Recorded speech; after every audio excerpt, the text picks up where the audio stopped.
Good morning बच्चों।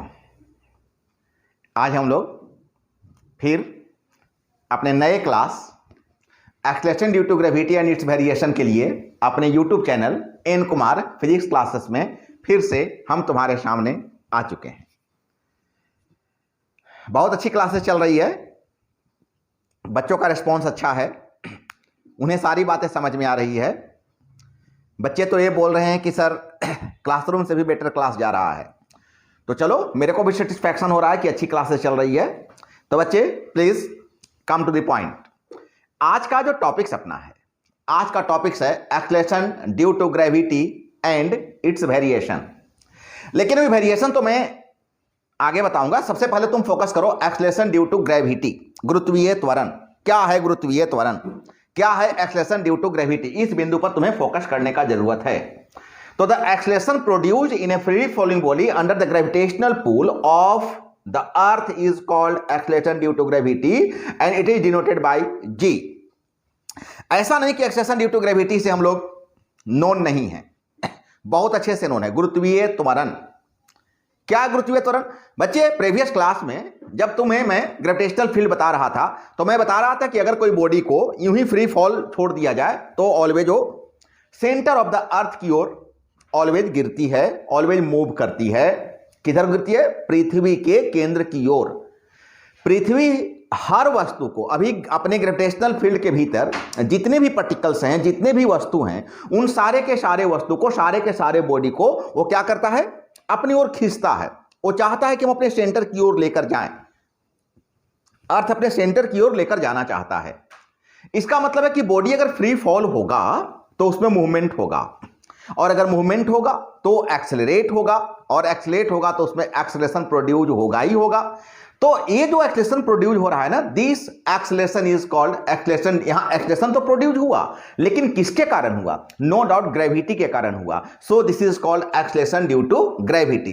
The acceleration produced in a freely falling body under the gravitational pull, gravitational pull के भीतर अगर किसी body को, किसी वस्तु को मुक्त रूप से नीचे की ओर गिरने दिया जाए of the earth is called, तो वहां एक एक्सेलरेशन प्रोड्यूस होता है, वहां एक त्वरण उत्पन्न होता है। इसी त्वरण को हम एक्सेलरेशन ड्यू टू ग्रेविटी, गुरुत्व के कारण त्वरण, मतलब गुरुत्वीय त्वरण कहते हैं। उम्मीद करें समझ में आ रहा है। क्या मतलब?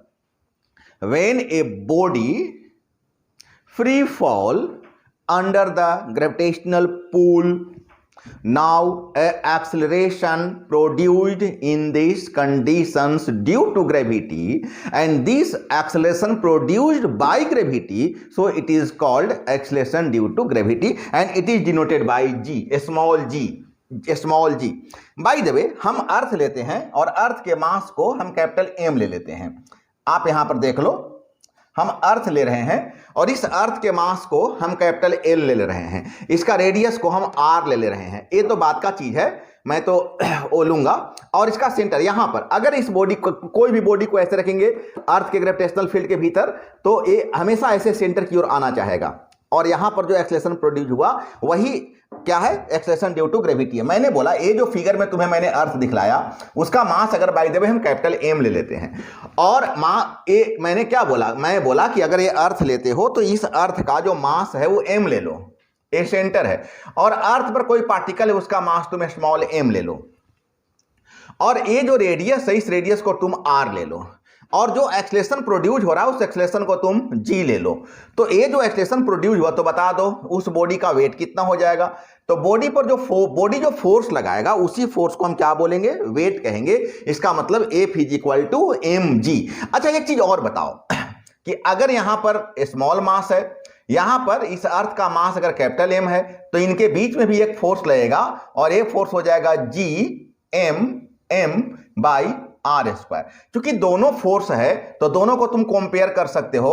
तो M G is equal to G M upon R square, और एम कैंसिल हो जाएगा, so G is equal to G M upon R square. और यही फंडामेंटल फॉर्मूला हो गया बच्चा कि G is equal to G M by R square. ये फंडामेंटल फॉर्मूला हो गया। अब यहां पर अगर तुम सारे वैल्यू को पुट कर दो, सारे वैल्यू बोले तो जी का वैल्यू पुट कर दो, एम का वैल्यू पुट कर दो, आर का वैल्यू पुट कर दो, और अगर तुम सोल्व करो, ऐसे मैं इसके बारे में एक बार और चर्चा किया था कि सारे वैल्यू को तुम पुट कर दो। बोलो जी का वैल्यू कितना होता है, तो no doubt 6.67 into 10 to the power -11। M E for mass of Earth कितना होता है, 6 into 10 to the power 24। R E means radius of Earth कितना होता है, 6.4 इंटू 10 टू द पावर 6, और इसका स्क्वायर कर दो, और अगर तुम सोल्व कर दोगे तो आ जाएगा 9.81 मीटर पर सेकेंड स्क्वायर। मैंने क्या बोला, मैं बोला कि इस जी का वैल्यू पुट कर दो 6.67 इंटू 10 टू द पावर -11, इस मास का वैल्यू पुट कर दो 6 इंटू 10 टू द पावर 24, और ये आर का वैल्यू पुट कर दो कितना, 6.4 इंटू 10 टू द पावर 6, और इसका स्क्वायर है तो स्क्वायर करके इसको सोल्व कर दोगे तो 9.81 आ जाएगा मीटर पर सेकेंड स्क्वायर। ये वैल्यू आता है, ये वैल्यू कहां आ रहा है, अर्थ पर आ रहा है। तो बच्चे इसी को हम एक्सेलरेशन ड्यू टू ग्रेविटी कहते हैं, जिसका value upon the surface of the अर्थ कितना आ जाता है, 9.81 मीटर पर सेकेंड स्क्वायर। बच्चे यहां पर हम तुम्हें कुछ आज और अच्छी अच्छी बातें बताने जा रहे हैं, पूरा फोकस करना, आज के क्लास पर पूरा ध्यान रखना।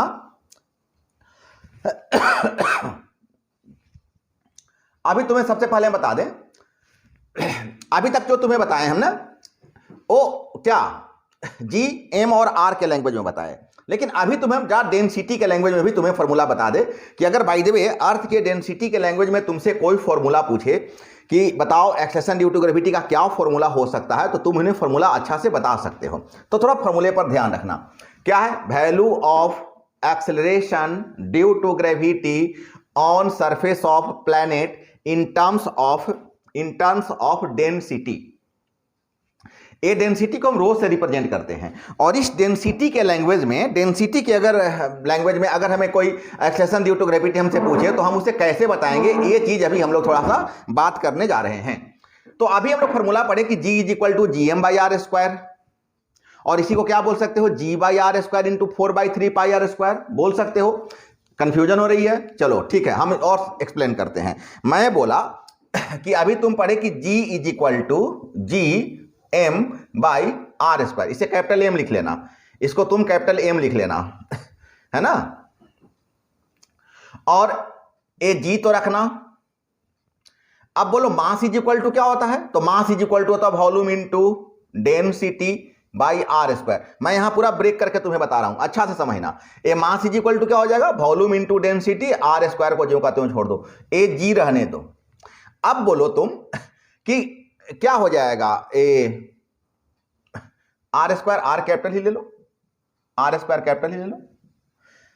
अब क्या होता है वॉल्यूम इज इक्वल टू, तो पृथ्वी को गोल माना गया है, अर्थ को कैसा माना गया है, स्फेरिकल माना गया है, नहीं पृथ्वी को गोला माना गया है। गोला बोले तो फुटबॉल के जैसा माना गया है, नहीं जितने भी तुम्हें हम फिगर अभी तक अर्थ का दिखलाए लगभग गोल दिखलाए, ऐसे मैं आगे जाकर दिखलाऊंगा कि बिल्कुल गोल नहीं होता है, उसका शेप चेंज करता है और अच्छा खासा चेंज होता है, उसका रेडियस में 21 किलोमीटर तक का डिफरेंस होता है। इस बात का भी ध्यान रखना, मैं इसी वेरिएशन में मैं तुम्हें बताऊंगा। लेकिन नॉर्मली वो है कि अगर उसको नजरअंदाज कर दो, अभी थोड़ा सा उन बातों को अगर नेगलेक्ट कर दो, तो फिर यहां पर स्फेरिकल ही मानो, अर्थ इज स्फेरिकल बॉडी ऐसा बोला जाता है, पृथ्वी क्या है, गोल है ऐसा बोला जाता है। तो अगर गोल है तो गोले का क्या हो जाएगा वॉल्यूम, तो गोले का वॉल्यूम हो जाएगा 4/3 पाई आर क्यू, और डेंसिटी को रहने दो, और बाई आर स्क्वायर है उसको रहने दो। अब देखो तो बेटा यहां आर क्यू है और यहां आर स्क्वायर है, तो एक कैंसिल हो जाएगा और क्या बच जाएगा, जी बचेगा, 4/3 बचेगा, पाई आर और रो बचेगा। क्या क्या बच गया,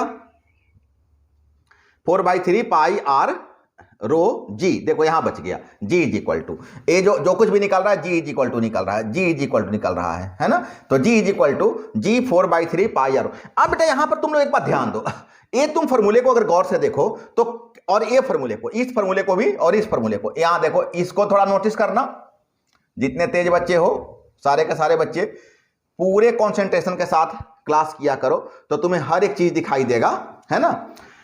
अगर उन दोनों फॉर्मूले को तुम बहुत अच्छे से फोकस्ड करो तो तुम देखो तो फॉर कांस्टेंट एम अगर मास को कांस्टेंट कर दो तो क्या जी प्रोपोर्शनल 1/r स्क्वायर नहीं होगा। मैंने बोला कि इस मास को अगर तुम कांस्टेंट कर दो तो जी तो कांस्टेंट है ही, तो क्या बच गया, जी प्रोपोर्शनल 1/r स्क्वायर। ऐसा कब हुआ, जब मास कांस्टेंट है, बच्चे ध्यान देना, मास जब कांस्टेंट रहेगा, मास कांस्टेंट रहेगा तो जी प्रोपोर्शनल 1/r² हो जाएगा। अगर r कांस्टेंट है तो अब यहीं पर बच्चा क्या करो, यहीं पर से तुम r कांस्टेंट कर दो, r कांस्टेंट कर दो, यहां से दो फॉर्मूला निकल जाएगा। अगर r कांस्टेंट हो गया, r कांस्टेंट अगर हो गया, a कांस्टेंट हो गया तो g तो कांस्टेंट है ही, इसका मतलब g प्रोपोर्शनल m हो जाएगा। तो एक बात मैंने तुम्हें यहां बताया, एक बात मैंने तुम्हें यहां बताया, और एक किससे तुम ले लो कि अगर by the way density constant है, ये देखो डेंसिटी कांस्टेंट है तो g कांस्टेंट, 4/3 पाई कांस्टेंट नंबर है, डेंसिटी भी कांस्टेंट, इसका मतलब g प्रोपोर्शनल r होता। तो बच्चे तीन चीज तुम्हें मैंने बताया जो ऑब्जेक्टिव के लिए तो बहुत ही इंपॉर्टेंस है कि जो एक्सटेंशन ड्यू टू ग्रेविटी होता है वो किन किन बातों पर डिपेंड करता है। तो सबसे पहला बात है कि अगर मास कांस्टेंट होता है तो inversely proportional to mass constant है, अर्थ का अगर मास कांस्टेंट है तो inversely proportional to square of radius of earth. अगर by the way radius of earth constant हो, उसको कांस्टेंट बना लिया जाए तो E directly proportional to mass of the earth. And if density is constant, density of earth is constant, now also we get G proportional R, radius of अर्थ।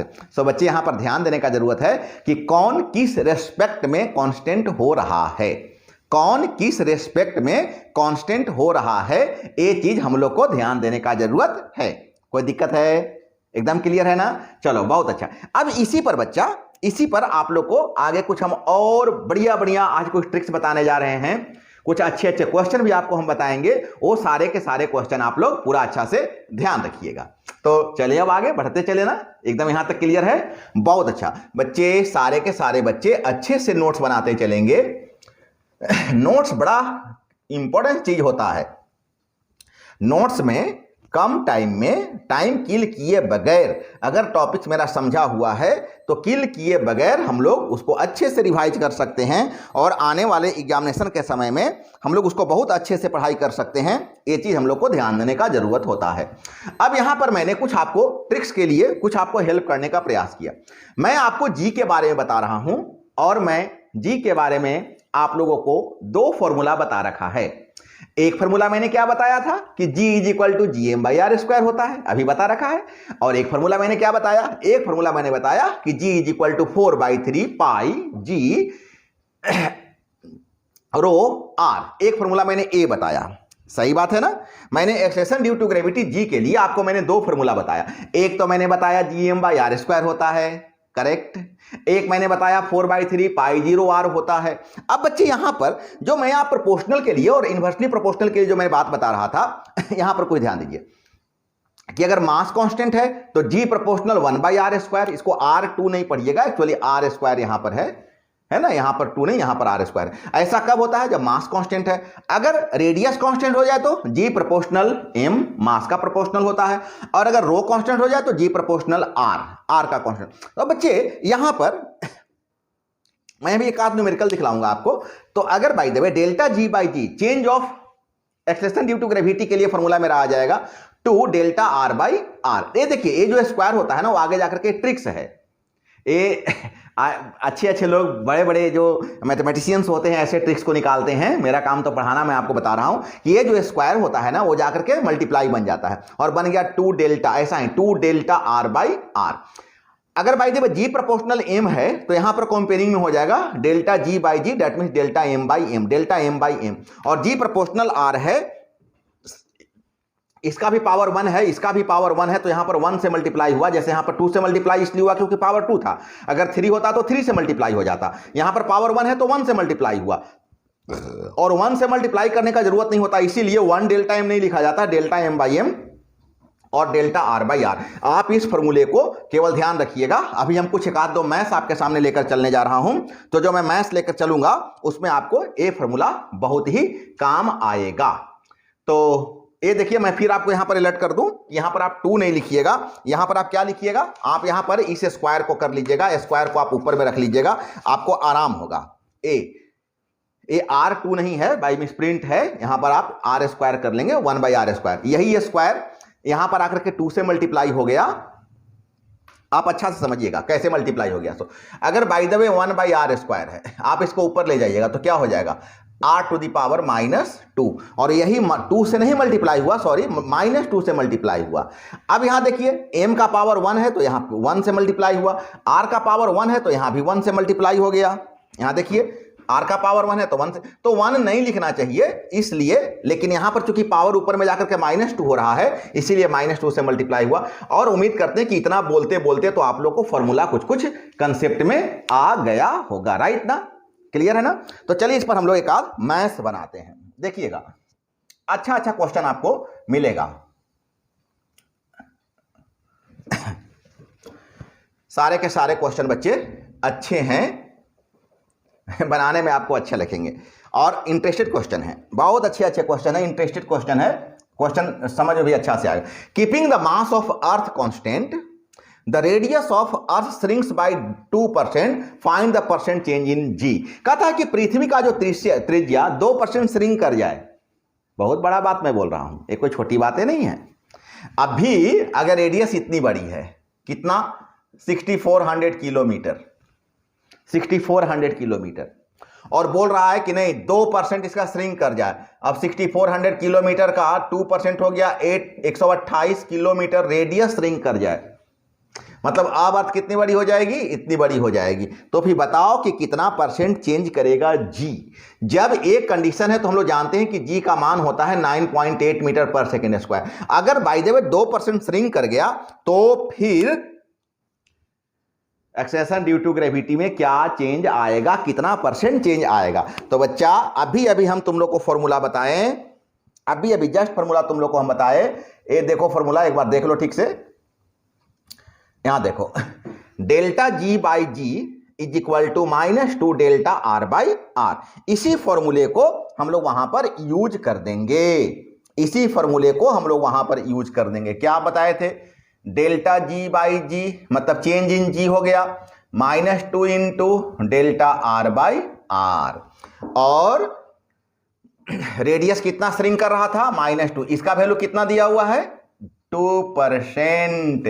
ये देखो कितना short tricks है। अगर बाय द वे इसी को तुम पूरा whole process में बनाने का प्रयास करो तो ना जाने कितने वक्त तुम्हें लग जाएगा, बहुत ज्यादा टाइम तुम्हें लगेगा। अगर इसी को तुम बाई प्रोसेस बनाने का प्रयास करोगे तो बहुत ज्यादा टाइम लगेगा, परेशान हो जाओगे। इसीलिए कंपटीशन निकालने जब बच्चे जाते हैं तो ऐसे ट्रिक्स पढ़ करके जाते हैं ताकि वो बड़े से बड़े क्वेश्चन को बहुत ही, अब देखो मैं तो तुम्हें लिखने के लिए ऐसे बताया ना, अदरवाइज मेरे को तो यहीं से दिख रहा था कि 2% है और वहां -2 था तो -4% हो रहा था। माइनस का मतलब डिक्रीज कर रहा है, माइनस साइन का मतलब क्या हो रहा है, वहां पर डिक्रीज कर रहा है। तो हमें तो हर बात यही दिखाई पड़ रही थी बिना बनाए हुए, और उम्मीद करते हैं कि अब तुम्हें भी दिखाई पड़ रहा होगा -4%। माइनस का मतलब हो गया कि ये डिक्रीज कर रहा है। इसका मतलब है क्या आ गया कि अगर बाय द वे अर्थ का जो रेडियस है वो 2% श्रिंक कर जाएगा तो acceleration due to gravity 4% decrease कर जाएगा। अगर तुम्हें बाय द वे वैल्यू में बताने का जरूरत है तो तुम वैल्यू में भी बता सकते हो। 9.8 का तुम 4% निकाल करके माइनस कर दो और फिर जो वैल्यू आ जाएगा 9.8 में माइनस कर लेना, और 9.8 में माइनस करने के बाद जो तुम्हारा वैल्यू आ जाएगा वही वैल्यू क्या हो जाएगा, वही वैल्यू वहां पर क्या चेंज इन जी का वैल्यू कहलाए। लेकिन खैर तुम्हें परसेंट में पूछ रहा है इसलिए तुम्हें वैसा कुछ करने का जरूरत नहीं है ना। अब ऐसा ही एक सेम क्वेश्चन तुमको देते हैं, चलो तुम लोग अपने से बनाना है। अब एकदम सेम क्वेश्चन दे रहे हैं, हाँ कभी कभी रिपीट क्वेश्चन लक से मिल जाता है, तो एक ऐसा ही रिपीट क्वेश्चन तुमको दे रहे हैं। देखना आ जा, एक question number 2, find the percent change in acceleration due to gravity. Acceleration due to gravity में क्या परसेंट चेंज आएगा if the radius of earth increase by 1.5%। अगर रेडियस ऑफ अर्थ 1.5% इंक्रीज कर गया तो बताओ एक्सेलरेशन ड्यू टू ग्रेविटी में क्या चेंज आएगा when mass of earth constant and density of earth constant. मैंने रेडियस के रेस्पेक्ट में तुम्हें 2 फॉर्मूला बताया था। रेडियस के रेस्पेक्ट में एक फॉर्मूला तो मैंने तुम्हें बताया था कि अगर मास कांस्टेंट है तो delta G by G is equal to -2 delta R by R. एक तो ऐसा मैंने तब बताया था जब उसका मास कांस्टेंट था, तो यहां तो हो जाएगा -2 और ए इंक्रीज कर रहा है, 1.5 इंक्रीज कर रहा है, तो 1.5% तो हो गया -3%। इसका मतलब है कि यहां पर -3% क्या कर जाएगा, डिक्रीज कर जाएगा, है ना। डेल्टा जी बाई जी 3% वहां पर डिक्रीज कर जाएगा। और दूसरा तुमको वो फॉर्मूला बताया गया है जब रो कांस्टेंट है, जब रो कांस्टेंट है तो डेल्टा जी बाई जी तुम्हें कितना बताया गया है, बता दो क्या बताया गया, delta G by G into 100, यही बताया गया है ना। इसका मतलब है 1 इंटू 1.5%, सो 1.5% क्या कर जाएगा, इंक्रीज कर जाएगा। ये डायरेक्टली प्रोपोर्शनल होता है ना, ये तो डायरेक्टली प्रोपोर्शनल होता है, तो डायरेक्टली प्रोपोर्शनल क्या हो जाएगा, सीधा इसका वैल्यू क्या हो रहा है 1.5%, क्या radius of earth is increase by 1.5%। तो यहां ऐसा करो ना कि delta R by R into 100, क्या डेल्टा जी बाई जी, तो इसके बदले कितना पुट करोगे, इसके बदले कर लो 1.5%, है ना, और 1 एक ही बार आ रहा है ना, यहां तो आगे कोई मल्टीप्लाई है नहीं, तो 1.5% यहां पर क्या कर जाएगा, इंक्रीज कर जाएगा। सो बच्चे क्वेश्चन को फिर से सुन लो, अच्छा से समझ लो। कहता कि फाइंड द परसेंट इन जी, जी का परसेंट चेंज मेरे को बताओ if radius of earth is increased by 1.5%। Radius of Earth कितना इंक्रीज कर रहा है, रेडियस ऑफ अर्थ 1.5% इंक्रीज कर रहा है। 1.5% अगर रेडियस इंक्रीज कर जा रहा है तो एक्सेलरेशन ड्यू टू ग्रेविटी में क्या चेंज आएगा, मेरे को ये बात बतानी है। लेकिन बच्चे ये जो चेंज इन जी बताना है वो दो कंडीशन में बताना है। एक तो वो कंडीशन जब अर्थ का मास कांस्टेंट है, और दूसरा है वो कंडीशन जब डेंसिटी, अर्थ का डेंसिटी कांस्टेंट है। बच्चे मैंने दोनों के लिए अलग अलग फॉर्मूला बताया था कि अगर मास कांस्टेंट है तो delta G by G is equal to -2 delta R by R, और -2 से मल्टीप्लाई हो गया। और अगर यहां तुम चाहो तो सीधा 1 लिखो, 100 नहीं लिखोगे तो भी चलेगा, क्योंकि इसका वैल्यू सीधे 1.5% दिया हुआ है। और ये भी नहीं लिखोगे तो भी कोई दिक्कत नहीं है, क्योंकि सीधे होता है delta R by R, directly proportional होता है। तो सीधे 1 इंटू 1.5, अगर तुम्हें मन ना करे तो इसको भी नहीं लिख सकते हो, सीधे 1.5%। और चूंकि प्लस में है इसलिए हम लोग क्या लिखेंगे, इंक्रीज लिखेंगे, इंक्रीज कर जाएगा। अब एक क्वेश्चन बच्चा हमारे पास और है, इस क्वेश्चन को भी अच्छा से देखो, है ना। एक थर्ड क्वेश्चन भी अपने पास है, तो वो क्वेश्चन थोड़ा सा अच्छा है, ज्यादा हार्ड नहीं है। देखो बच्चे क्वेश्चन तो कोई हार्ड नहीं होते हैं ना, अपने एजुकेशन में, अपने स्टडी में हार्ड और इजी का सिर्फ एक डिफिनेशन है, क्या कि बन गया तो इजी, नहीं बना तो हार्ड। क्यों, सही है ना। The weight of a particle of Earth surface is 600 newton. पृथ्वी के सतह पर, अर्थ सरफेस पर अगर किसी पार्टिकल का वेट कितना दिया हुआ है, 600 न्यूटन दिया हुआ है।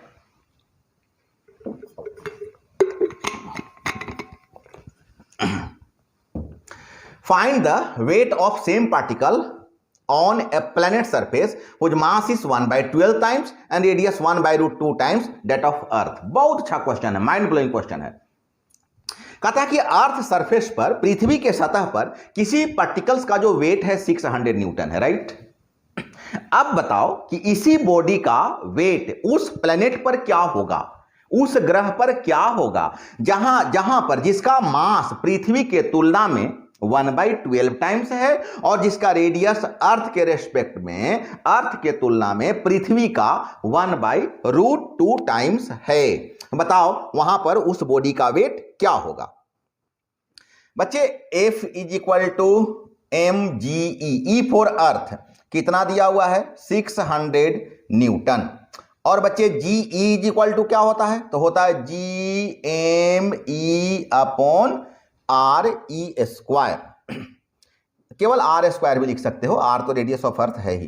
तो यहां से अब अगर बाय द वे तुमसे कोई, या RE रहने दो, अगर प्लेनेट का बात करोगे तो G तो यूनिवर्सल कांस्टेंट है, EMP हो जाएगा, और ये हो जाएगा RE square, RP square sorry. लेकिन क्वेश्चन में क्या दिया हुआ है? क्वेश्चन में दिया हुआ है, यहां पर हम क्या निकाल रहे हैं? फाइंड द वेट, GP निकाल रहे हैं। तो G, अब बोलो उस प्लेनेट का मास कितना है? तो अर्थ के रेस्पेक्ट में कितना टाइम्स दिया हुआ है? 12 टाइम्स दिया हुआ है।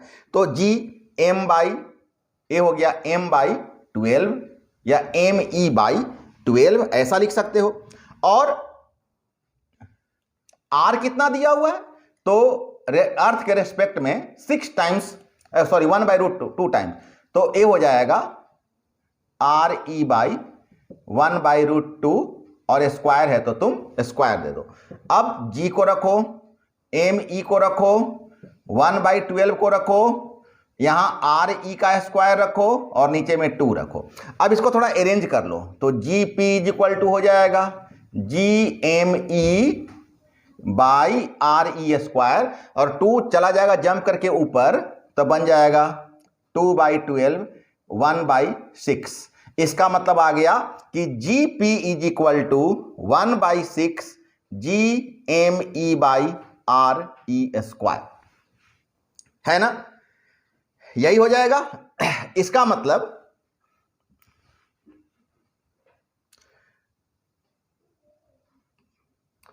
इसका कितना दिया हुआ था? ए दिया हुआ है 600 न्यूटन, तो पूरा कितना हो जाएगा? GP इज इक्वल टू 600/6, इसका मतलब 100 न्यूटन।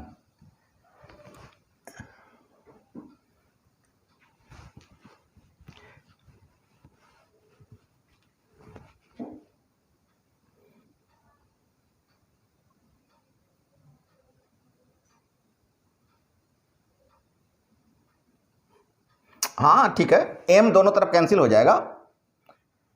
अरे इधर भी फोर्स लोगे तो क्या हो जाएगा? M और M क्या हो जाएगा? M कैंसिल हो जाएगा। देखो मैं क्या बता रहा था, तुम्हें क्या निकालना है? वेट निकालना है ना। वेट का मतलब फोर्स निकालना है। क्या हो जाएगा? MGP हो जाएगा।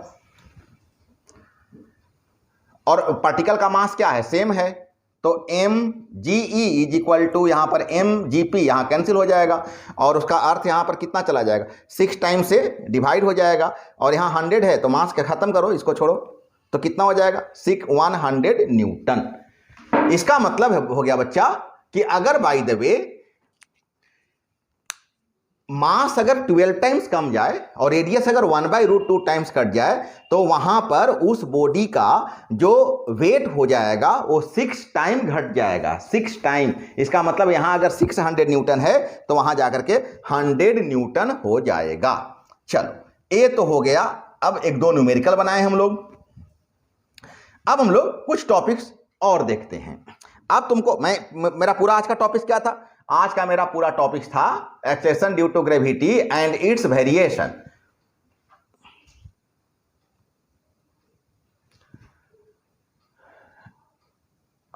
ये देखो आज का यही पूरा टॉपिक था कि एक्सेलेरेशन ड्यू टू ग्रेविटी क्या, इसका वेरिएशन क्या। तो अभी तक मैंने तुमको एक्सेलेरेशन ड्यू टू ग्रेविटी बताया, मैंने कुछ ट्रिक्स बताए और उस ट्रिक्स पर डिपेंडेंट मैंने तुम्हें कुछ क्वेश्चन बताए। अब हम लोग ऐसा कर रहे हैं कि अब हम लोग यहां पर इसके वेरिएशन की ओर आ रहे हैं। Variation of G due to gravity. अब ये वेरिएशन ऑफ जी कहने का मतलब क्या हो रहा है? वेरिएशन ऑफ जी कहने का मतलब हो रहा है कि एक्सेलेरेशन ड्यू टू ग्रेविटी में क्या अंतर आता है, किन किन कंडीशन में अंतर आता है। तो बच्चा वेरिएशन ऑफ जी 3 तरीके का होता है। हाँ 3 तरीके का 3 टाइम्स ऑफ वेरिएशन होगा। जी में जो वेरिएशन होगा वो 3 जगह पर होता है, हाइट पर होता है, डेप्थ पर होता है और due to surface of earth होता है। क्या बोले, समझ में आ रहा है? अर्थ से जैसे जैसे तुम हाइट पर जाते जाओगे वैसे वैसे जी वेरी करेगा। आई डोंट नो ये घटेगा या बढ़ेगा, मैं तो अकॉर्डिंग टू एक्सप्रेशन इसका चर्चा करूंगा, लेकिन मैं इतना पक्का जान लो कि जी का वैल्यू चेंज जरूर होता है। जितना G upon the surface of the earth है उतना जी ऊपर बढ़ने पर, हाइट पर जाने पर इतना जी नहीं होगा, चेंज करेगा। उसी प्रकार से जब हम लोग अर्थ के नीचे जाते हैं, डेप्थ में जाते हैं, तो भी जी चेंज करेगा। और अर्थ का जो शेप है उस शेप पर भी जगह जगह पर जी का मान चेंज होता है। तो ये 3 बिग क्वेश्चन है, बारी बारी से हम लोग तीनों क्वेश्चन को देखेंगे। आज तुमको हम कम से कम एक यहां पर एक वेरिएशन बताने का प्रयास कर रहे हैं। तो पहला तुमको बता रहे कि विथ हाइट, इसी को तुम एल्टीट्यूड कह सकते हो, फ्रॉम अर्थ सरफेस। और तुम्हें बता रहा हूं कि ये जो चीज मैं बता रहा हूं, note value of G changes after 10 kilometre of height. हर 10 किलोमीटर के बाद जी का वैल्यू क्या होता है, चेंज कर जाता है। अब ऐसा नहीं सोच लेना कि हाइट का मतलब कि तुम अपने घर के नीचे वाले तल्ले पर हो तो जी का वैल्यू 9.8 पढ़ लेना और जाके सेकंड फ्लोर पर आ जाते हो तो बोले सर मेरा जी का वैल्यू तो चेंज कर गया। ऐसा सोचने का जरूरत नहीं है। वो इसीलिए मैंने तुमको यहाँ नोट में तुम्हारी जानकारी के लिए लिखे कि 10 किलोमीटर पर ही जी का वैल्यू, जैसे माउंट एवरेस्ट के अगर बाय द वे हाइट पर चले जाओगे ना तो वहां पर जी का वैल्यू थोड़ा वेरी कर जाता है। तो है ना लगभग कितना, 8,848 नियर अबाउट मीटर, इसका नियर अबाउट 9 किलोमीटर, 8.5 किलोमीटर तो श्योर, 8.5 क्या 8,848 मतलब 850 मीटर हो गया। 150 मीटर अगर और होता तो पूरा 9 किलोमीटर हो जाता। तो 9 किलोमीटर अप्रोक्सीमेटली 10 किलोमीटर के आजू बाजू हो जाता है, तो वहां पर थोड़ा सा चेंज आ जाता है, वहां पर जी का वैल्यू थोड़ा चेंज आ जाता है। मतलब इसीलिए जानकारी के लिए तुम्हें मैं बता दिया कि हर 10 किलोमीटर के आजू बाजू में जो जी का वैल्यू होता है चेंज कर जाता है। अभी कहां पर हम लोग पढ़ रहे हैं, अभी हम लोग पढ़ रहे हैं कि अगर हाइट पर चले जाए, जैसे ये अर्थ है, ये अर्थ है, ये सेंटर है, bye the way mass m है और रेडियस r है ना। ए हो गया सरफेस, ए हो गया सरफेस। यहां पर हम एक्सेलरेशन ड्यू टू ग्रेविटी को जी, स्मॉल जी ले लेते हैं। और यहां पर h हाइट पर कोई बॉडी है, h हाइट पर, और h हाइट पर कोई बॉडी, वहां पर एक्सेलरेशन ड्यू टू ग्रेविटी कितना हो गया, gh हो गया। तो बच्चे अब सबसे पहले तो बताओ g कितना हो जाएगा, यहां पर कितना हो जाएगा। तो यहां पर तो सर हम लोग पढ़े हैं ना gm बाई आर स्क्वायर, और यहां पर कितना हो जाएगा, तो gh is equal to gm तो हो जाएगा, लेकिन r यहां से मेजर किया जाता है, तो यहां से यहां तक r हो गया और यहां से यहां तक h हो गया। पूरा यहां से यहां तक का डिस्टेंस अगर मेजर करोगे तो क्या हो जाएगा, r प्लस एच का स्क्वायर। और दोनों को अगर बाई कर दो, दोनों को अगर बाई कर दो, किसको किसको बाई कर दो, gh बाई जी कंपेयर कर लो, तब हो जाएगा gm by r plus H का square upon gm by R square. और इसी को थोड़ा अरेंज कर लो तो gm by r plus H का स्क्वायर, और ये ऊपर वाला नीचे, नीचे वाला ऊपर, आर स्क्वायर बाई जीएम, ये हो जाएगा ना। तो ऐसा करते ना, जी एच बाई जी कर लेते हैं, जी बाई जी एच कर लेते हैं। अच्छा चल, कोई फर्क नहीं पड़ता है, पलट लेंगे। तो यहां से जीएम जीएम कैंसिल हो जाएगा, क्या बचेगा, क्या बच जाएगा, बच जाएगा कि G H by G is equal to R square by, अब दोनों को एक साथ कर लो, आर प्लस एच का स्क्वायर, पलट लो तो G by G H, solve करने में सुविधा हो जाएगा। क्या हो जाएगा, R plus H by R का स्क्वायर। अब एलसीएम डिवाइड कर दो, एलसीएम डिवाइड कर दो, तो एलसीएम डिवाइड करोगे तो क्या हो जाएगा, G by G H is equal to 1 plus, इसके नीचे गया तो 1 हो गया, इसके नीचे गया तो h बाई आर का स्क्वायर। अब इसको अगर तुम चेंज कर लेते हो तो हो जाएगा G H by G is equal to, a minus में आ जाएगा, 1 प्लस एच बाई आर का पावर -2। तो G H is equal to क्या हो जाएगा, G H is equal to G into 1 plus H by R का पावर -2। और बच्चा यहां तक ये चीज आ गया formula, g is equal to 1 plus H by R का पावर -2। अगर यहां समझ में आया तो यहां से नोट करना, और अगर यहां समझ में तुमको ज्यादा आएगा तो यहां से नोट करना। मैं फिर से एक बार बता रहा हूं, तुम्हें पहले फिगर बना लेना। अर्थ है, सेंटर है, मास लिखा हुआ है, mass of earth, radius of earth, इस पॉइंट को ये कंसीडर किया गया, यहां का acceleration due to gravity small G लिया गया। अब यहां से एच हाइट पर कोई पॉइंट बी कंसीडर किया गया, यहां पर एक्सेलरेशन ड्यू टू ग्रेविटी कितना लिया गया, जी एच लिया गया। हम बताए कि ए जी, देखो वी है, G is equal to G M by R square, now G H is equal to G M by R plus H का स्क्वायर। अब हम जी एच बाई जी किए, जी एच बाई जी किए, अब यहां से ऐसे ऐसे ऐसे यहां तक सोल्व कर लेना। अब तुम पलट लेना तो ऐसा हो जाएगा, और जी एच जब यहां से, हाँ यहां पलट लेना और उसके बाद फिर यहां पर आ जाना। 1 प्लस एच बाई आर का स्क्वायर हो जाएगा, और इसको जब तुम चेंज कर लोगे, मतलब जीएच को ऊपर जी को नीचे लाओगे, तो ये पावर +2 से होकर -2 हो जाएगा।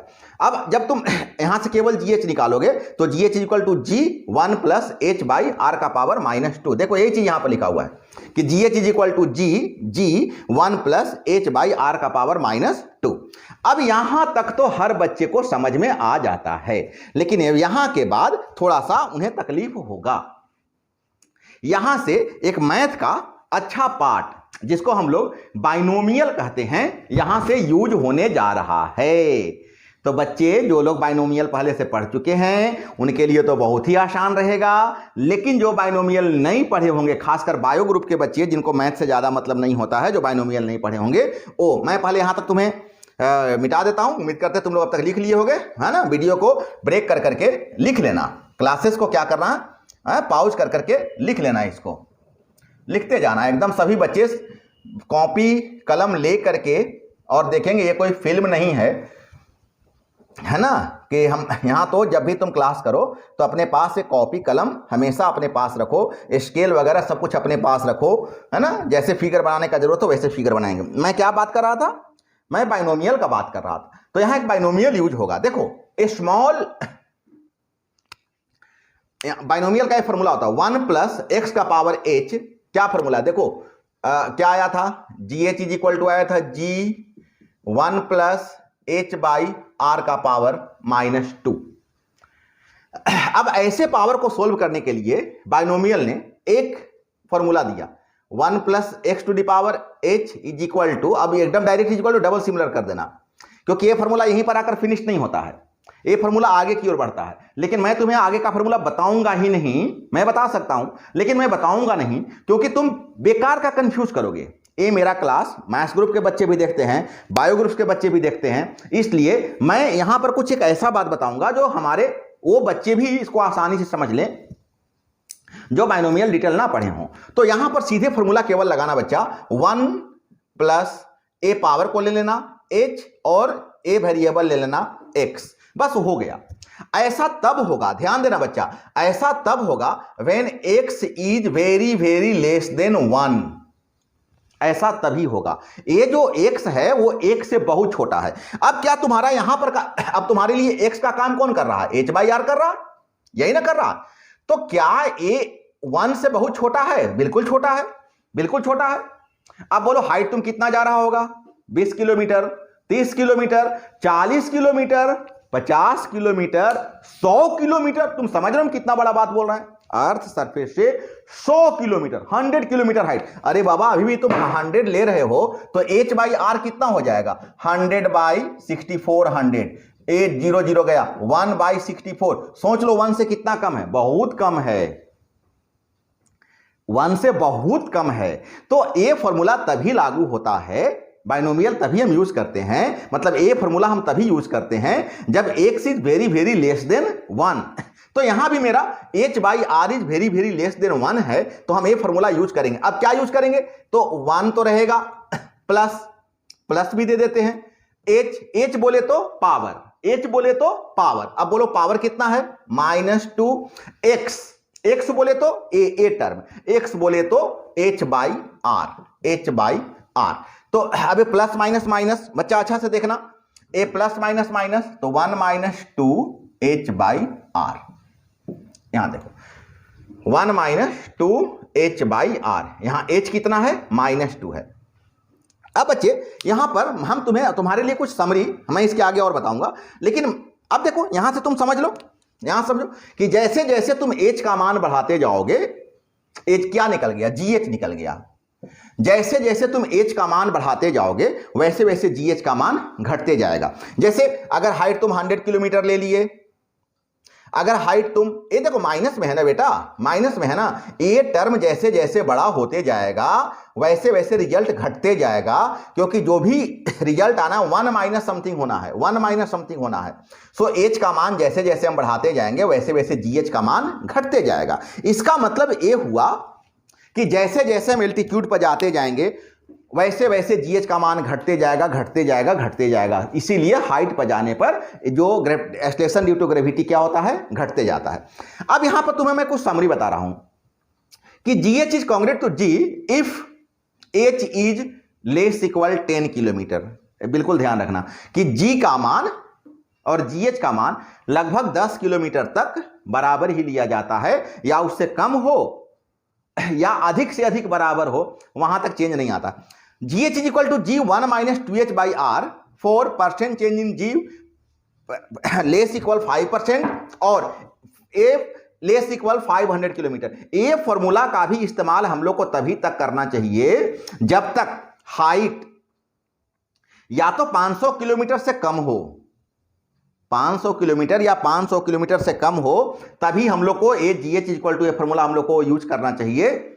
या तो फिर G का मान अगर 5% से कम या अधिक से अधिक 5% तक लेस इक्वल है, अगर चेंज आ रहा है तभी तक ये फॉर्मूला यूज करना चाहिए। ऐसा नहीं कि बाय द वे एज का मान यहां से 2000 किलोमीटर और 50,000 किलोमीटर तक आगे बढ़ जाए और फिर कहोगे सर ये तो नहीं आ रहा है। नहीं, ये चेंज गलत हो जाएगा, क्योंकि मैं तुम्हें पहले ही बता चुका हूं ये फॉर्मूला तभी यूज होता है जब x is very very less than 1। अगर 50,000 किलोमीटर तुम एज का वैल्यू रख दोगे तो 1 से कहां कम गया, तो भी गड़बड़ हो जाएगा।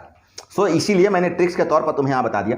और GH is equal to G by 1, अगर बाय द वे 5% से बढ़ रहा हो या 500 किलोमीटर से ज्यादा हो रहा हो तो फिर कोई चेंज नहीं करो, तुम फिर यहां पर सीधा सीधा वैल्यू यहां पर रखो और सोल्व करो, वही GH का मान होगा। मैं क्या बोला समझ में आ रहा है ना। ये जो ट्रिक्स है, वो जो ट्रिक्स मैंने तुम्हें बताया, यह ट्रिक्स 500 किलोमीटर तक ही है। 500 किलोमीटर ज्यादा हाइट अगर बढ़ता है तो सीधे तुम्हें फॉर्मूला में H का वैल्यू पुट करो, R का वैल्यू रखो और जो भी उसको तुम्हें स्क्वायर वगैरह करना है करो, और तब जाके GH का मान डायरेक्ट निकालो। लेकिन 500 किलोमीटर तक तुम ये ट्रिक्स ले सकते हो, और 10 किलोमीटर तक तो बड़ा ट्रिक्स लेने का जरूरत ही कुछ नहीं है। 10 किलोमीटर तक तो लगभग इक्विवेलेंट होता है। तो बच्चे उम्मीद करते हैं कि यहां तक तुम लोग को समझ में आ गया होगा। इसका मतलब आज तुम्हें मैंने बताया कि अगर हम एल्टीट्यूड पर होते हैं, अगर हम हाइट पर होते हैं, तो उस हाइट पर जैसे जैसे हम आगे की ओर बढ़ते जाते हैं वैसे वैसे एक्सेलरेशन ड्यू टू ग्रेविटी क्या होता है, घटते जाता है। तो बच्चे हम लोग आज यहां तक की क्लास रखते हैं। आज का क्लास यहीं तक हम लोग रखते हैं। नेक्स्ट क्लास में जब मैं आऊंगा तो एक्सेलरेशन ड्यू टू ग्रेविटी का बाकी जो 2 केस बचा हुआ है कि अगर डेप्थ में जाएंगे तो एक्सेलरेशन ड्यू टू ग्रेविटी कैसे वेरी करेगा, और अगर शेप की बात करें तो शेप में एक्सेलरेशन ड्यू टू ग्रेविटी कैसे चेंज करता है, इन दोनों पहलुओं पर मैं विचार करूंगा, मैं चर्चा अच्छा से करूंगा दोनों कंडीशंस में। तो आज का क्लास यहीं तक रहने दीजिए। सब लोग खूब अच्छा से पढ़िए, मन लगाकर पढ़िए। अब class start, offline class start होने का भी टाइम आ गया है। इस बिंदु पर मैंने आपको एक मैसेज भी दिया था। तो चलिए खूब अच्छा से पढ़ाई कीजिए, और हम फिर अगले क्लास में आपके लिए नए टॉपिक्स लेकर के फिर से यहाँ पर आप आएंगे। जो बच्चे अभी तक सब्सक्राइब नहीं किए होंगे, चैनल को सब्सक्राइब कर लीजिए, क्योंकि यह चैनल आपके लिए परमानेंट यूजफुल रहेगा। जो भी मेरे को मैसेज देना होगा मैं इसमें लगातार मैसेज देते रहूँगा।